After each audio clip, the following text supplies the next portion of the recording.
Europe Arena, le match de la 28e journée vient tout juste de se terminer, qui opposait Villarreal au Real Madrid, et donc victoire des Madrilènes sur le score de 2-1 avec un doublé de Kylian Mbappé. On va revenir dans quelques instants sur les temps forts de cette rencontre avec notre consultant en plateau, Luis Fernandez. Regardez, on va faire le point important en 28e journée de Liga. Les résultats d'ores et déjà enregistrés avec la victoire du Celta Vigo 1-0 sur la pelouse de Valladolid, qui est qui rencontre toujours des difficultés. Majorque qui s'est imposé sur le score de 2-1 face à l'Espagnol Barcelone, et donc la victoire du Real Madrid, la suite de cette 28e journée. Bien sûr, à suivre sur les antennes de beIN Sport. Au classement, c'est donc désormais le Real Madrid qui est leader et qui vient mettre la pression sur le Barça qui est deuxième. L'Atlético de Madrid complète le podium. Villarreal, 5e position pour cette formation pour le sous-marin jaune. Et puis la deuxième partie du classement, Valence est sorti de la zone des relégables à l'occasion de la dernière journée. Je le précise car c'est important. Valence va jouer ce soir. C'est un match à suivre sur les antennes de beIN Sport et c'est toujours compliqué dans la deuxième partie de table pour Leganés, Las Palmas ou encore Valladolid. On va revenir, Luis, sur les temps forts de cette rencontre et donc la victoire du Real Madrid qui a souffert tout de même tout au long de cette rencontre, qui a été plus opportuniste, plus réaliste, à l'image bien sûr du doublé inscrit par Kylian Mbappé. Manu, ce qu'il faut avant tout, c'est dire que ce Real sortait quand même d'une confrontation en Ligue des Champions assez dur face à l'Atlético de Madrid. Bon, ils avaient obtenu quand même la récompense en se qualifiant, mais c'est vrai que ce Villarreal a quand même su poser des problèmes à cette équipe, et c'est vrai, en ouvrant le score, et puis après il a fallu aller chercher cette égalisation sur une situation bien menée par Kylian Mbappé avec Erding, et puis il se retrouve là à point nommé pour suivre et pour finaliser. Ensuite, il y a aussi cette prise de balle, ce décalage sur le côté droit, où il y a cette action où elle est remarquable parce qu'il y a une passe, et puis après avec Lucas Vazquez, son centre en rentrée, puis on arrête le ballon, puis après on la met hors de portée. C'est ce Kylian Mbappé qui était là présent dans cette première mi-temps qui a fait un bien énorme à ce Real de Madrid. Incontestablement Kylian Mbappé, on revoit cette frappe, regardez l'équilibre, quasiment couché au moment de frapper. Ce soir il signe un doublé pour son 19e et 20e but en Liga depuis le début de la saison. C'était Juan Foyth, l'Argentin, qui avait débloqué auparavant la situation pour cette équipe de Villarreal. La célébration de Kylian Mbappé qui est en forme actuellement et qui porte très clairement, en tout cas sur ce match, le Real Madrid. Ah oui, il a été décisif. Tu sais, on ne demande que ça. Depuis qu'il est arrivé, on souhaite, on veut voir un Kylian Mbappé être cet attaquant que le Real de Madrid a été chercher du côté du Paris Saint-Germain, et avec Vinicius, avec Rodrigo, avec Bellingham, avec cette équipe sur le plan offensif où il y a quand même de la qualité.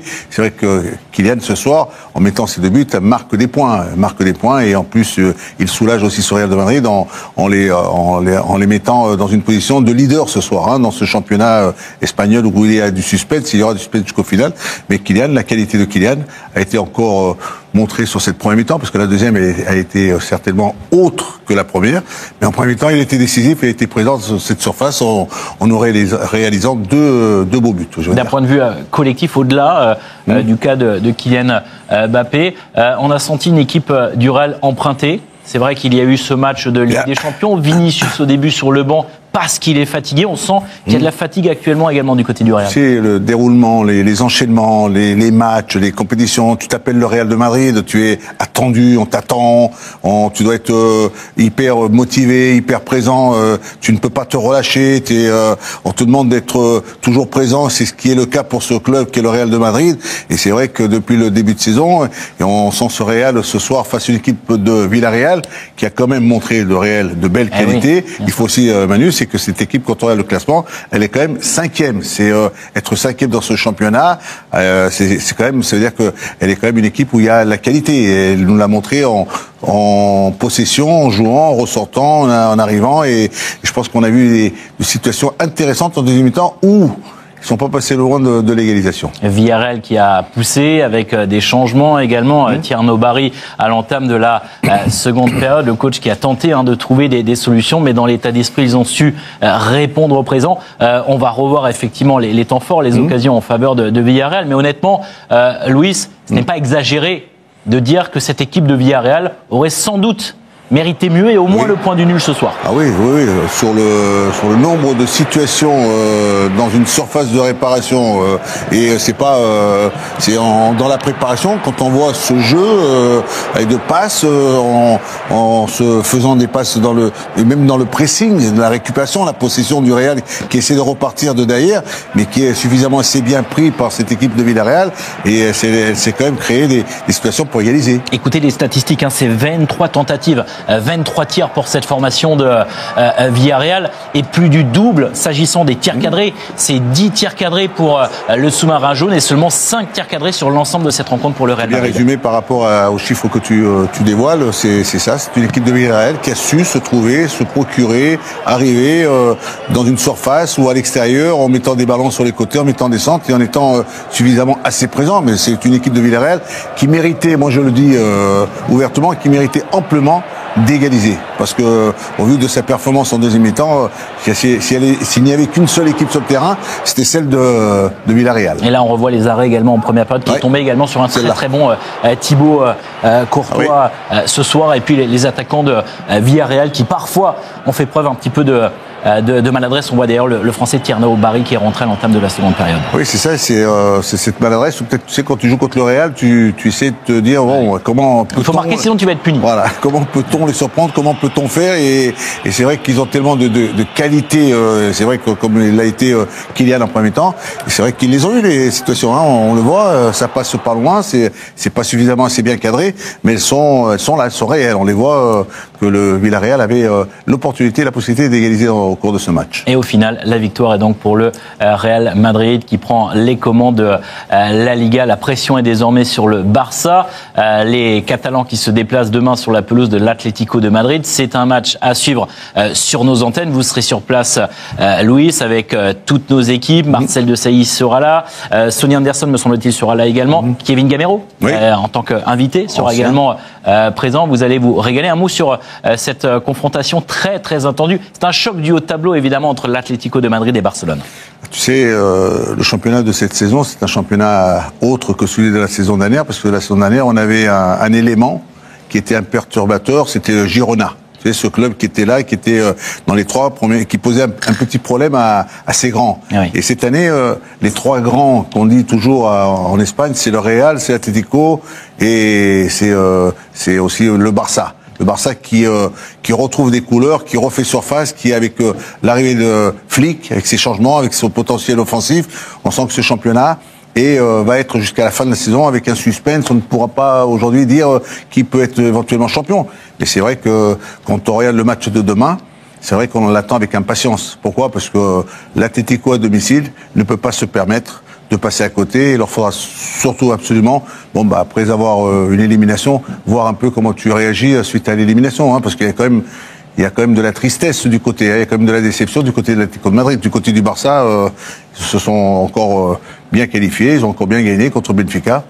C'est ça, c'est un match qui promet. Et il va falloir répondre, en tout cas demain au Real Madrid, désormais à leader 21h, très précisément le coup d'envoi de cette rencontre. Vous avez parlé de Hansi Flick, la transition est parfaite en entraîneur allemand. On va parler de la Bundesliga, la Bundesliga avec plusieurs résultats enregistrés à l'occasion de cette journée. Victoire de Augsbourg 1-0 face à Wolfsburg, 2-2 entre Mayence et Fribourg. La victoire du Borussia Mönchengladbach sur le score de 4-2 face au Werder Bremen.